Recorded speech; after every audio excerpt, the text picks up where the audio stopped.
तीन मंत्रों के साधना से हम यहाँ से पूर्ण मोक्ष प्राप्त करके उस लोक में चले जाएंगे, जहां जाने के बाद साधक फिर कभी लौट कर नहीं आता।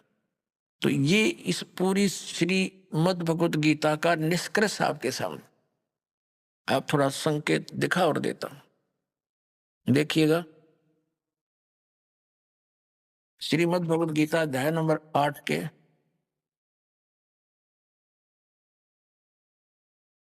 गीता अध्याय नंबर 8 का हमने यहां तक पढ़ लिया था कि वह परम अक्षर ब्रह्म है। ये तीसरे श्लोक में वह परम अक्षर ब्रह्म है जो गीता ज्ञान दाता से अन्य है। और यहां गीता ज्ञान दाता कहता है 8वें अध्याय के और ये 5वें श्लोक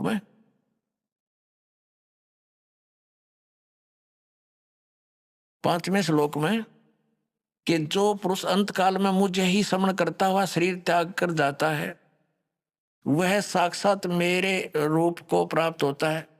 साक्षात रूप नहीं, मद भावम याति, मेरे वाले भाव में को प्राप्त होता है, इसमें कोई संशय नहीं।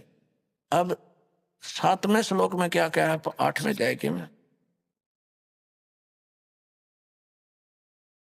8वें अध्याय के गीता जी और 7वें में क्या कहा कि इसलिए अर्जुन तू सब समय में मेरा स्मरण कर और युद्ध भी कर।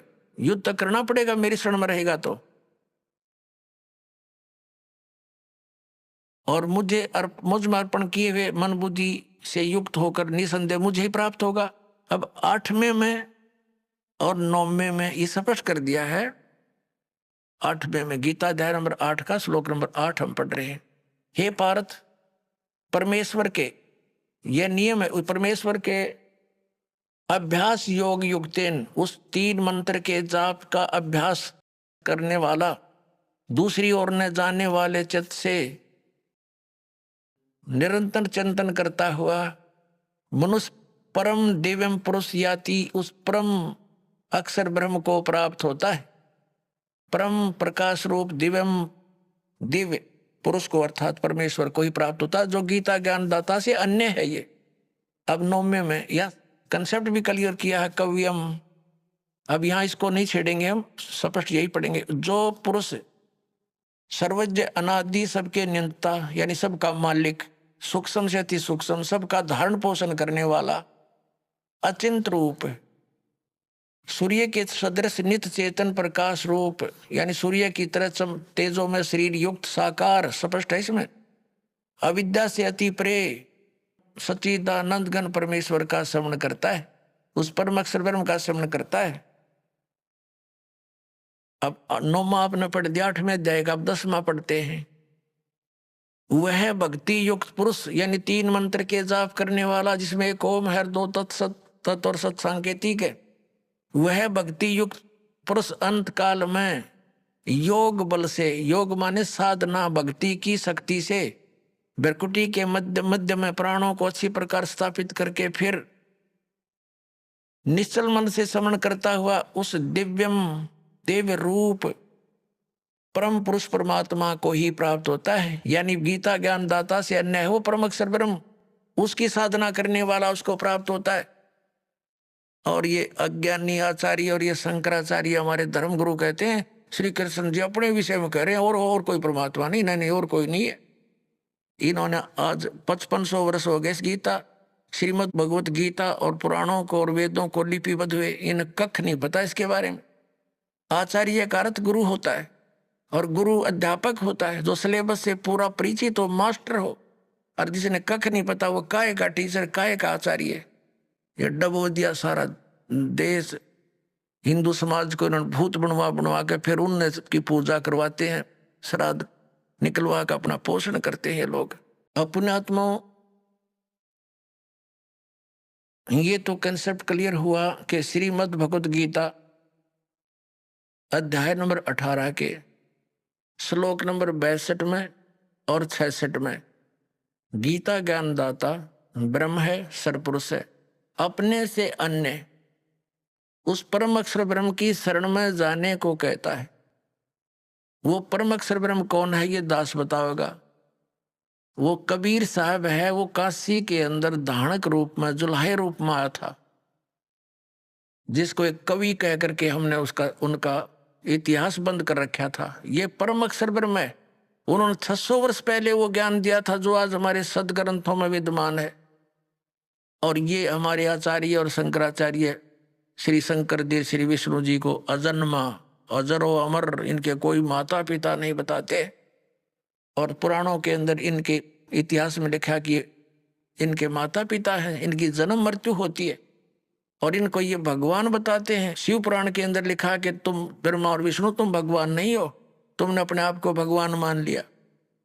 अब पुणात्माओं, प्रसंग ये चला था कि हमारे धर्म गुरु शंकराचार्य आचार्यों और सतयुग से लेकर आज तक इन ब्राह्मणों यानी वह ऋषियों को तो ज्ञान कहाँ होगा, इनके भगवानों को ज्ञान नहीं। जिनको ये भगवान बताते हैं विष्णु और शंकर जी को और ब्रह्मा जी को, और इनको ये भगवान बताते हैं, ये मालिक बताते हैं, और ये भगवान नहीं है, ये प्रमाण है पुराण में। अभी कंसेप्ट क्लियर करते। ये है पवित्र शिव महापुराण। पुण्यात्माओं, एक समय श्री ब्रह्मा जी और विष्णु जी का आपस में युद्ध हो गया। किस बात पर युद्ध हो गया कि ब्रह्मा जी कहते हैं विष्णु जी को कि मैं तेरा पिता हूं, तेरा जनक हूं। विष्णु जी कहते हैं मैं तेरा पिता हूं, मैं तेरा जनक हूं। इस प्रकार दोनों का युद्ध हो गया। इनके दोनों के युद्ध को समाप्त कराने के लिए ऊपर से इस इनके पिता ने, इस ब्रह्म ने, सरपुरुष ने इनके बीच में एक सतम खड़ा कर दिया, लिंग, बहुत बड़ा पिलर तेजों में। इन्होंने लड़ना तो छोड़ दिया, उसका और छोर खोजने लगे। फिर यहां पर यह प्रकट हो गया शिव जी का रूप धारण करके। ये ऐसे छल करता है, इसने प्रतिज्ञा कर रखी है कि मैं अपने वास्तविक काल रूप में कभी किसी के सामने प्रकट नहीं होऊंगा। इसका काल रूप कौन सा है? गीता जी अध्याय नंबर 11 के श्लोक नंबर 47-48 में यह कहता है कि अर्जुन देख, ये है मेरा काल रूप, विराट रूप। और इसकी प्राप्ति न वेदों वर्णित विधि से, न जप से, न तप से, न यज्ञ से, किसी प्रकार से नहीं हो सकती। ये तो मैं अपना अनुग्रह करके तेरे ऊपर कृपा की है, तेरे से पहले इसको किसी ने नहीं देखा था और ना आगे कोई देख सकता। गीता जी अध्याय नंबर 7 के श्लोक नंबर 24-25 में यह कहता है कि ये मूर्ख जन समुदाय मुझ अव्यक्तम व्यक्तिम आपनम मनन्ते, मुझ अव्यक्त को मैं अपने योग माया से छुपा रहता हूं। ये मूर्ख जन समुदाय मुझे व्यक्ति रूप में आया हुआ कृष्ण मान रहे होंगे। I am not Krishna. तो वो छुपा रहता है। ऐसी छल क्या करता है, कभी विष्णु रूप का धारण करके किसी को दर्शन दे देता है, ऋषि को, साधक को। तो वो विष्णु जी की महिमा गाता है कि आप ही सर्वशक्तिमान हो, मैंने समाधि काल में आपके दर्शन हुए, आप छुपाए हो अपने आप को।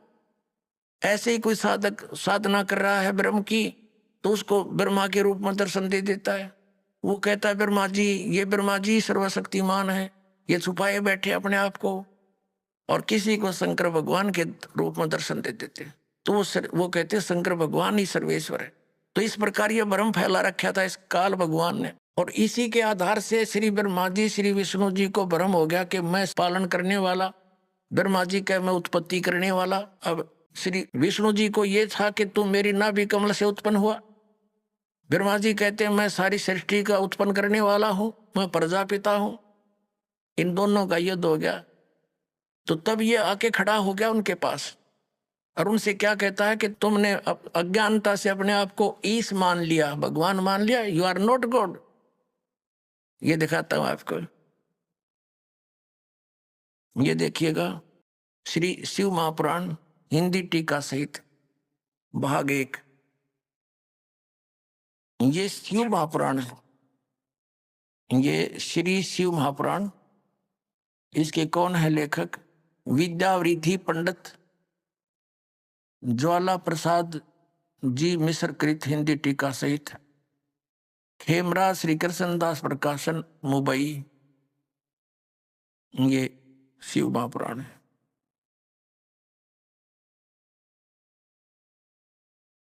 इसके हम विद्वेश्वर संहिता पर पहुंचते हैं। ये देखिएगा, ये 11 पृष्ठ विद्वेश्वर संहिता शिव पुराण अध्याय 6 में। यहाँ पर नंदी केश्वर यानी वो नंदी बैल बता रहा है भगवान शंकर का। नंदी केश्वर बोले कि हे योगेंद्र, एक समय विष्णु भगवान शेष सैया पर अपने गरुड़ आदि पार्षदों के से संयुक्त लक्ष्मी सहित शयन करते थे। उस समय ब्रह्म ज्ञानियों में श्रेष्ठ ब्रह्मा जी अपनी इच्छा से वहां आए। सब प्रकार सुंदर सेज पर शयन करते हुए कमल लोचन विष्णु जी से पूछने लगे, तुम कौन हो? मुझे देखकर अभिमानी पुरुष के समान शयन करते हो। वत्स बेटा उठो, देखो मैं तुम्हारा स्वामी आया हूं। आए हुए स्वामी का गुरु को देख कर दुर्मान करता है, वह उस द्रोही मूड का प्रायश्चित होना निश्चित है। यह सुनकर विष्णु जी के अंतर में तो क्रोध हुआ, पर ऊपर से दिखाया नहीं, परंतु बाहर से शांत रहे और बोले, बेटा वत्स ब्रह्मा। विष्णु जी बोले ब्रह्मा जी को, वत्स बेटा तुम्हारा मंगल हो, बैठो इस आसन पर विराजो। इस समय तुम्हारे नेत्र कुटिल और मुख वक्र क्यों हो रहा है? ब्रह्मा जी बोले, हे वत्स विष्णु, तुमको समय के प्रभाव से अभिमान है। हे पुत्र, मैं तुम्हारा रक्षक और जगत का पिता मैं हूं। विष्णु जी बोले, यह तो सब जगत मुझ में सतीत है, तुम चोर के समान किस प्रकार अपना कहते हो? तुम मेरी नाभि कमल से उत्पन्न हुए हो, इससे तुम मेरे पुत्र हो। इनका लठ बाज गया, ये गणी ना पढ़ावे आगे आते। इनका आपस में लट्ठम लट्ठा हो गए, देवता फूल बरसाने लग गए। अक्षाबास मरो कटके, ये हमारे देवताओं के लक्षण देखिए। ये हम अब 11वां पृष्ठ पढ़ रहे हैं, अभी यहाँ नीचे आगे हैं। यहाँ देखो विद्वेश्वर सहित का, मैं श्रेष्ठ हूं, मैं स्वामी हूं, ऐसा कहकर एक दूसरे को मारने की इच्छा से युद्ध करने में उत्सुक हुए। संपूर्ण देवता विमान में बैठकर उस महाअद्भुत युद्ध को देखने चले आए और आकाश में उनका ऊपर फूल बरसाने लगे। हमारे देवताओं, ये हमारे देवता, दो भाइयों का झगड़ा हो जा तो सभ्य व्यक्ति उनका छूट बीच बचावा करा कर कहीं लड़के ना मर जा, अरे ये देवता फूल बरसावक, मरो लड़के हैं, हो जाओ खत्म है तेरा गजब। इन इतिहासों को पढ़ते थे हम। अब ये काल आ गया, इनके बीच में सतम डाल दिया इनके पिता ने पिल्लर तेजों में बहुत, इसके और छोर को खोजने लगे। इन कुछ नहीं पाया, ब्रह्मा ने झूठ बोल दिया। ये कथा आप सुनते रहते हो। इसलिए इनके बीच में आ गया और फिर इनसे क्या, इनको क्या हिदायत देता है कि तुम भगवान नहीं हो, तुमने अपने आप को भगवान मान लिया। ये देखिएगा शिव पुराण 17 पृष्ठ पर हम आ गए। विद्वेश्वर संहिता है ये, विद्वेश्वर संहिता भाग 1 का अध्याय 9। अब यहाँ निंदिकेश्वर फिर बोले कि इस प्रकार जब वो दोनों नरम हो गए, भगवान ने नरम हुए ब्रह्मा विष्णु पर अनुग्रह करके, क्या बताया? उन दोनों की अज्ञानता और वैर को दूर करने के अर्थ दोनों से कहा कि मेरे सकल और निष्कल भेद से दो रूप है, परंतु और ईश्वर नहीं। इस कारण से दोनों उनके दो रूप नहीं हो सकते। पहला सतम रूप है और पीछे मूर्तिमान रूप धारण किया। इसमें ब्रह्म निष्कल और इस रूप गुण सगुण, मेरे दोनों रूप से और दूसरे के किसी के नहीं। अब इनसे क्या कहा? इस कारण से तुम दोनों को अथवा दूसरों को ईश तव की प्राप्ति नहीं हो सकती। तुमने, ब्रह्मा और विष्णु ने अज्ञानता से अपने को ईश माना, भगवान मान लिया। यह बड़ा ही अद्भुत हुआ, ये बड़ा गलत हो गया। उसको दूर करने को ही मैं रण स्थान में आया। अब तुम अपना अभिमान त्याग कर मुझ ईश्वर में अपनी बुद्धि लगाओ। मेरे प्रसाद से लोक में सब अर्थ प्रकाश होते हैं। अब ये क्या कहता है कि मैं जगत का वर्धक होने से मैं ब्रह्म हूं। आप आगे दिखाता हूं आपको। ये प्रश्न नंबर 18 पर देखिएगा, पहले ये देखेंगे अध्याय नंबर 10 का, और यहां हम आ जाते हैं। हे पुत्रो, ब्रह्मा और विष्णु को कह रहा है, इनका पिता ये ब्रह्म, काल रूपी ब्रह्म सरपुरुष, हे पुत्रो, यह कृत आपने अपने तप आपने तप से प्राप्त किया है, जिसको सृष्टि की उत्पत्ति और प्रलय पालन कहता है। विष्णु और ब्रह्मा जी को इनका पिता ये काल कह रहा है कि तुमने ये कर्ता अपने तप से प्राप्त किए हैं, जो कि सृष्टि की उत्पत्ति और पालन कहता है, जो मैंने प्रसन्न होकर तुम्हें दिया। इसी प्रकार दूसरे दो कृत रुद्र और महेश को प्रदान किए, परंतु अनुग्रह कृत कोई भी पाने को समर्थ नहीं है। अब इसमें दास तो कहना चाहता था कि दो तो ये ब्रह्मा विष्णु हो गए और रुद्र और शिव ये दो नारे हो गए, ये चार हो गए, और पांचवा ये बोल रहा है, ये पांचवा जो बोल रहा है ये इनका पिता है, ये सरपुरुष है, और वहां ये शिव रूप में खड़ा हो गया इनके पास आके। ये ऐसे ही धोखे से काम करता है, अपनी वास्तविकता से परिचित नहीं होने देता। ब्रह्मा और विष्णु ने शंकर भगवान मान लिया। अब आगे देखना ये क्या कहता है, ये काल जो इन चारों को बोल संबोधित कर रहा है, वो कहता है कि मेरा ओंकार मंत्र है। अब हम 19 पृष्ठ पर आ गए, 18 पढ़ लिया।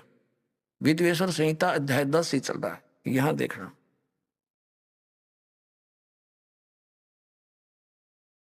यहां इस कारण उस ज्ञान की सिद्धि के निमित्त ओंकार नामक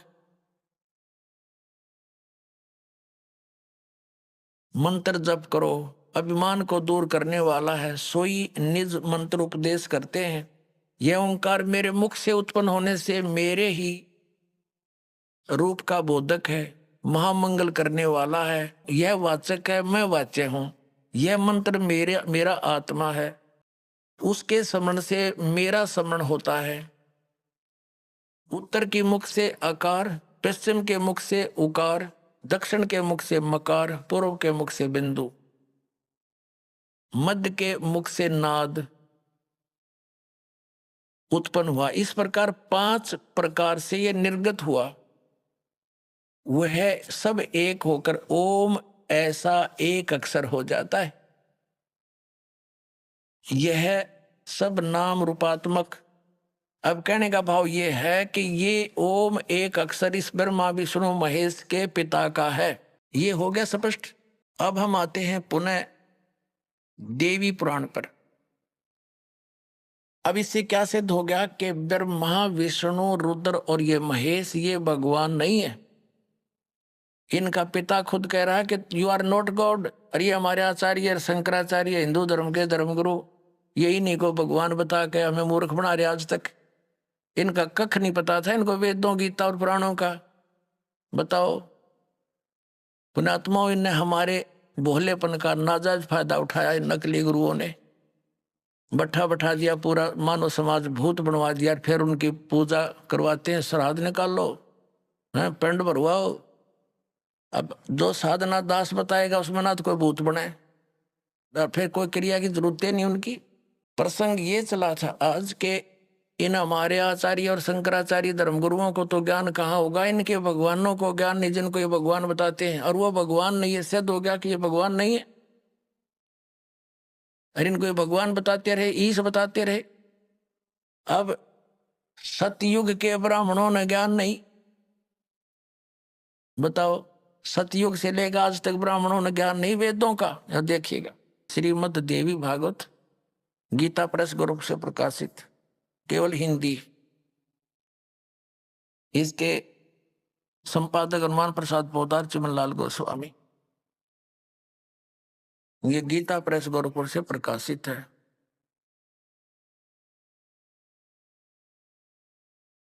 इसके हम 414 पृष्ठ पर आते हैं।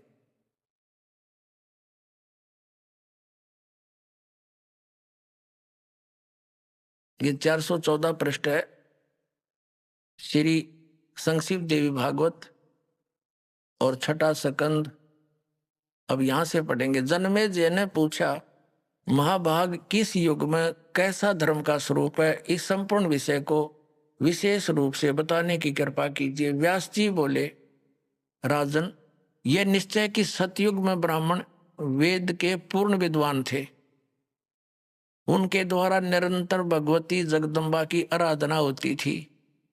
भगवती का दर्शन करने के लिए उनका मन सदा ललायित रहता था। प्रत्येक गांव में शक्ति यानी दुर्गा का मंदिर का उद्घाटन हो, इस विषय की उनके मन में बड़ी उत्सुकता थी। बता, ये सतयुग के ब्राह्मण खाक विद्वान थे।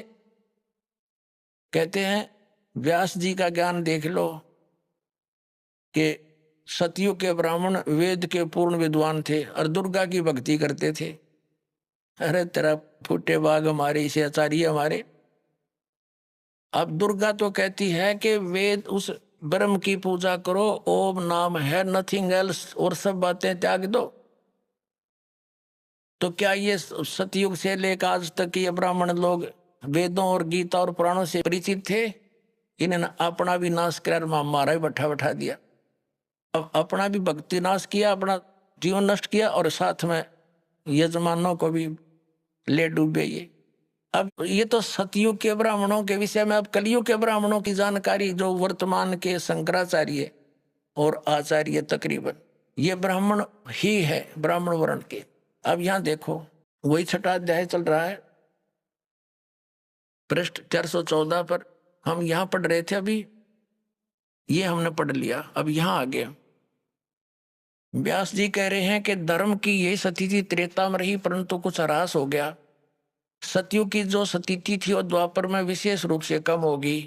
राजन, उन प्राचीन युगों में सतयुग त्रेता द्वापर में जो राक्षस समझे जाते थे, वे कलयुग में ब्राह्मण माने जाते हैं। ओए होए, क्योंकि अब के ब्राह्मण प्राय पाखंड करने में तत्पर रहते हैं, दूसरों को ठगना, झूठ बोलना और वैदिक धर्म कर्म से अलग रहना कलयुगी ब्राह्मणों का स्वाभाविक गुण बन गया है। पुण्यात्माओं, ये इतिहास है हमारे हिंदू धर्म के धर्म गुरुओं का, इनके द्वारा दिए गए स्पिरिचुअल नॉलेज का।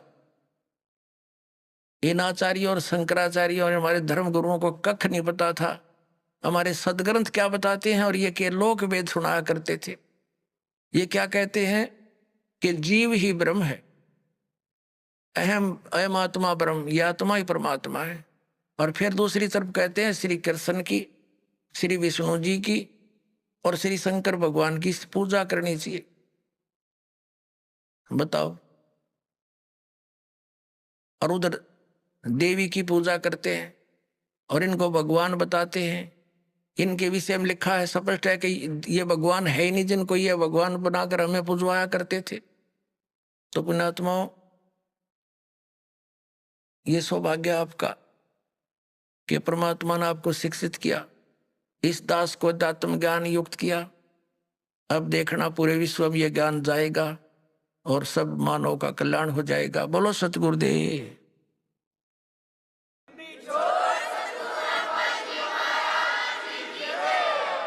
परम पिता परमात्मा पूर्ण ब्रह्म सर्व सृष्टि रचनहार कबीर परमेश्वर जी की असीम कृपा से आप पुण्यात्मा सत्संग सुनने के लिए उपस्थित हुए। जिस प्यारी आत्मा के ऊपर परमात्मा की विशेष रजा होती है, उसी को ये सु अवसर प्राप्त होता है। बहुत ही पुण्यकर्मी प्राणियों को मानव शरीर प्राप्त होता है। उससे भी पुण्यकर्मी प्राणी वे हैं जो परमात्मा की तलाश में, खोज में लगे हैं, और उनसे भी पुण्यात्मा वो प्राणी हैं जिनको सतगुरु मिल गए। तो पुण्यात्मा, आप उन तीसरे नंबर के, यानी गुड बेटर बेस्ट, ये बेस्ट आत्मा हो परमात्मा की, आपको सतगुरु मिल गए। अब आपका ये अंतिम जीवन होगा यदि आप आजीवन इस सत भक्ति पर दृढ़ रहे, नियमित रहे, आप सतलोक चले जाओगे। आप आज से नहीं लगे हो भक्ति के लिए, परमात्मा के लिए, आप युगों युगों से लगे हो। आप भक्ति मार्ग पर लगे हो लेकिन बीच में गफलत कर जाते हो, किसी भी कारण से आपका इस भक्ति मार्ग से पैर फिसल जाता है, आप फिर यही काल के गड्ढे में घेरे में पड़े रह जाते हो और फिर से प्रयत्न करते हो इस घेरे से निकलने का, इस कुएं से निकलने का। तो अब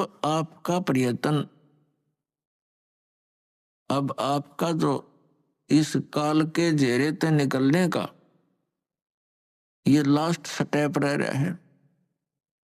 यदि इससे फिर फिसल गए तो हजारों युगों तक आप इस स्टेप पर नहीं आ पाओगे,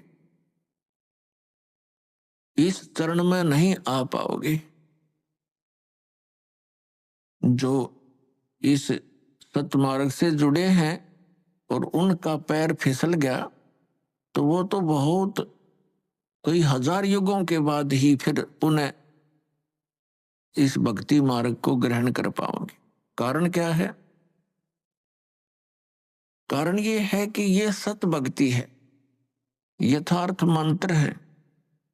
इनके जाप करने से आपकी कमाई ढेर सारी होती है, बहुत ज्यादा हो जाती, और इसका हमने संग्रह करके सतलोक जाना था इस भक्ति की कमाई के बल से,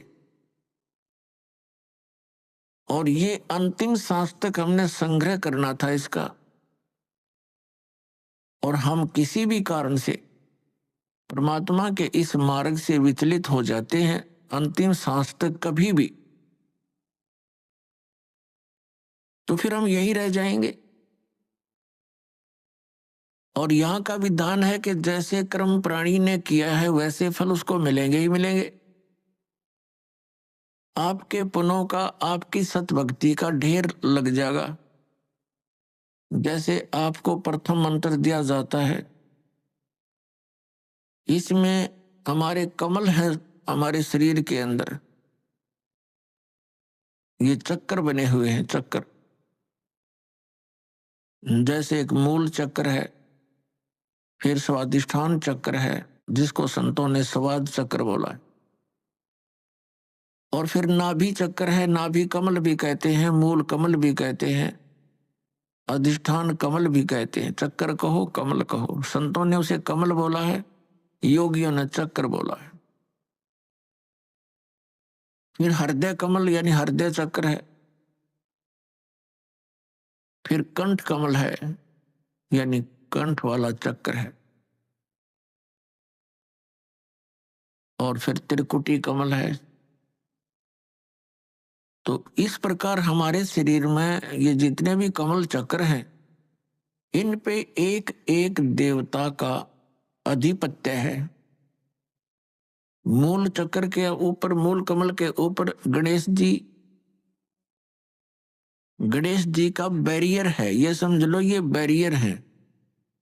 अपने अमनिज धाम जाना है, ये बैरियर है। प्रथम बैरियर है मूल कमल, और दूसरा बैरियर है स्वाधिष्ठान कमल यानी चक्र, स्वाद चक्र, और तीसरा बैरियर है ये नाभि चक्र, नाभि कमल। तो मूल कमल पर गणेश जी वहां के मुखिया हैं, और स्वाधिष्ठान चक्र रूपी बैरियर के ऊपर श्री ब्रह्मा जी का राज्य है, सत्ता है, और नाभि कमल पर विष्णु जी और लक्ष्मी जी, ये इनके साथ ही है। तो परिवार है इनका, ब्रह्मा जी के साथ उनकी पत्नी सावित्री है, और फिर हृदय कमल पर भगवान शिव और पार्वती यहाँ के ये अधिकारी हैं, और कंठ कमल में श्री दुर्गा जी।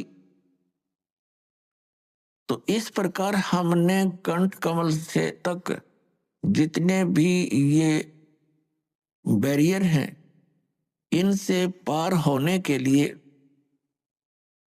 आपको ये मंत्र दे रखे हैं, प्रथम मंत्र।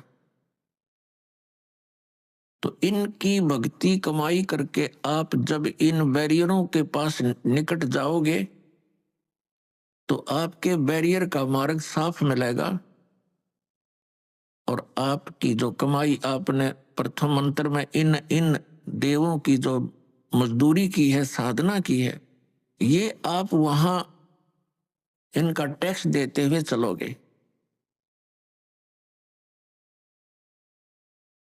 इस प्रकार हमने सतलोक जाने में ये सहयोगी होते यदि हम इस भक्ति पर लगे रहे अंतिम सांस तक। और यदि हम इनसे फिसल गए भक्ति मार्ग से, तो फिर क्या होगा? आप जी ने जो गणेश जी की सत्र की साधना मंत्र जाप किया जो आपको दिया जाता है, तो उस कमाई को आप श्री गणेश जी के लोक में प्राप्त करोगे, वहां गण बन जाओगे